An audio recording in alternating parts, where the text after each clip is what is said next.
Bonjour! Si vous n'avez pas le temps de cuisiner, essayez cette recette. On va commencer la recette en venant séparer une baguette. La première étape va consister à couper un pain en tranches de taille moyenne. Voilà, vous les coupez vraiment soigneusement, comme ça. Si vous avez du pain chez vous ou si vous aimez les recettes à base de pain, vous devez essayer cette recette. Si vous ne le savez pas, vous pouvez réaliser de délicieuses recettes avec du pain. Et si vous n'en faites pas, c'est le moment de commencer. Donc, il faut vraiment couper en tranches moyennes. Faites-le soigneusement, de cette façon. Et si vous préférez, vous pouvez aussi remplacer le type de pain par celui de votre choix. J'adore le pain aux graines. La prochaine étape, ça consiste à mettre de côté les tranches de pain et à les mettre dans une poêle avec du beurre.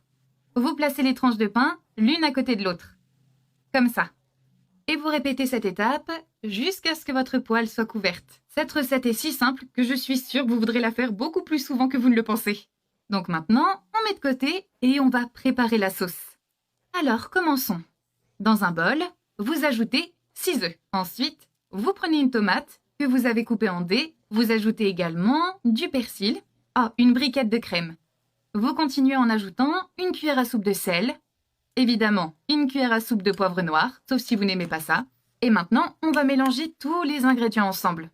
S'il y a des épices que vous n'aimez pas, n'hésitez pas à les enlever ou s'il y a des épices que vous aimez, à les rajouter. Cette recette est vraiment pas chère et super rapide à faire. Et ça vous évite de gâcher du pain. Vous cuisinez avec des ingrédients que vous avez chez vous. Si vous avez des invités de dernière minute et que vous avez besoin de faire une recette rapidement avec ce que vous avez dans le frigo, c'est parfait. Si vous souhaitez servir cette recette pour le déjeuner ou le dîner, je vous conseille aussi d'ajouter un peu de poulet. Et après avoir bien tout mélangé, versez soigneusement tout le contenu sur les petits pains. Et faites cela avec soin, d'accord? Il ne faut pas renverser le mélange en dehors de la poêle. Et ensuite, vous ajoutez le reste des ingrédients.